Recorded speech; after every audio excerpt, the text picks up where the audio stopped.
Welcome everybody, we're coming to you from sunny Orlando, Florida. I'm Dan Alatorre, the host of the Long QT Kids and Families website, and with us today we have Dr. Ackerman of the Mayo Clinic, and this is our new segment. So we're going to ask the heart of the matter with Dr. Mike. And we submitted for questions, and the top question came from Marta Robles from Spain, and she asks regarding genetic testing. When are they going to know what mutations are dangerous and which ones will never have an event? So doctor, if you would, that's our question for you today.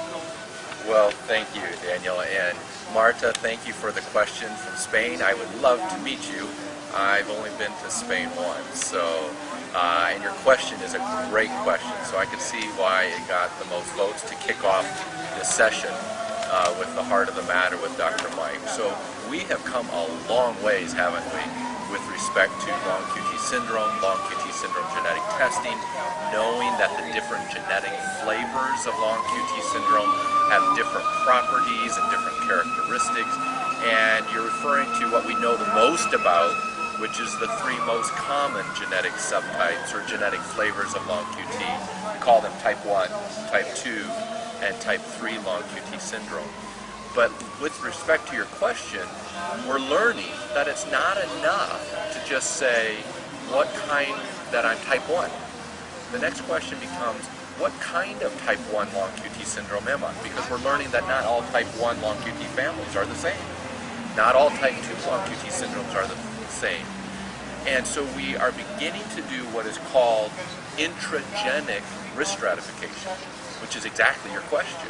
And it's actually starting to happen, where we are learning that within the genes, for example, associated with type 1 long QT syndrome, that your risk of an LQT1 triggered event, for example, depends on the molecular location of the mutation within that channel.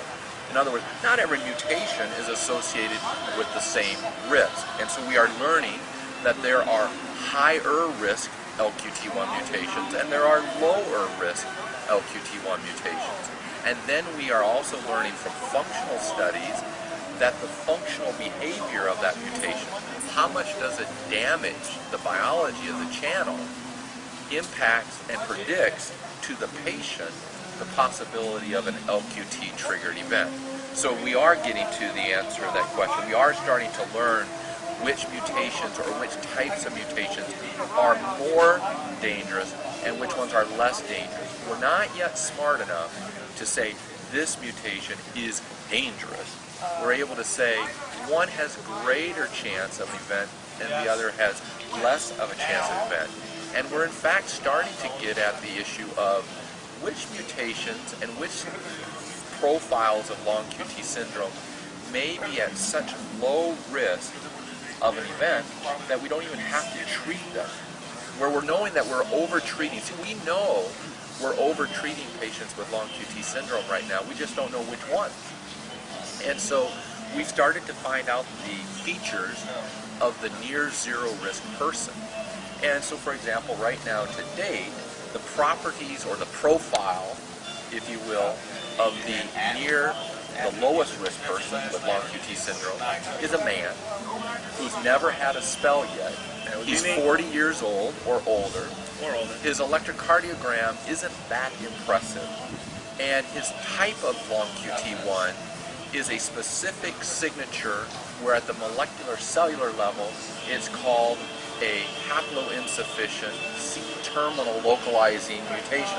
So that's a kind of big word, but for us to just say we're starting to get there at declaring which types of mutations are at higher risk and which ones are at lower risk. And we're even getting closer to making mutation-specific pronouncements and seeing that this specific mutation indeed is at higher risk.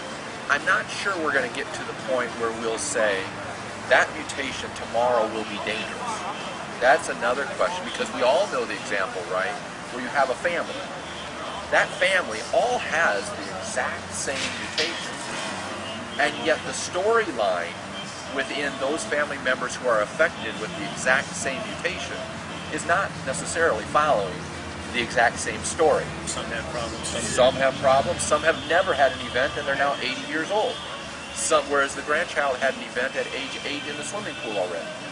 And so there, we know it's not going to be enough because the specific mutation expresses itself differently in the different hosts, which has us in the research world saying, well, what underlies that?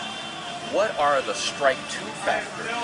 Are those strike 2 things that push somebody into bad behavior or protect them from a long QT spell? Are those genetic determinants? Are those environmental? Maybe some kid just intrinsically is non-athletic or non-active, or somebody else is a nervous Nelly. Or are there environmental things that become the nudges? Or are there genetic determinants? And in fact, just a couple months ago, we published one of the strongest genetic modifiers for within type 1 long QT syndrome. And so we show that besides your long QT1 mutation, there's a genetic pattern that some of us have that can ratchet up the disease likelihood of expression or dial it down. And in fact, this genetic modifier could be inherited from either the parent with the mutation or the normal parent. Makes sense. And we now can show that in long QT1, right now the single greatest determinant of the possible expression of the disease depends as much on what you inherited from your normal parent as to what you inherited from the affected parent who has the mutation. So there's a genetic modifier that can dial down the severity of the disease. And there's that same genetic modifier can potentially dial up the expression of the disease. So, Martha from Spain, we have come a long ways. We have a lot of work to do, but your question, when are they going to know what mutations are dangerous? We're getting smarter. We're knowing which mutations are higher risk and which ones are lower, and which ones will never have an event. We're getting closer. We're not yet smart enough to say that your mutation is associated with 0 risk, but we're starting to figure out the profile, the look and feel of those patients who are at much, much lower risk, where we definitely need to be careful that we don't tip the balance towards over-treatment and affect their lives adversely because of over-treatment of their disease. So thanks, Martha, for kicking off this series, and I look forward to being with you all each month. Thank you very much, and God bless.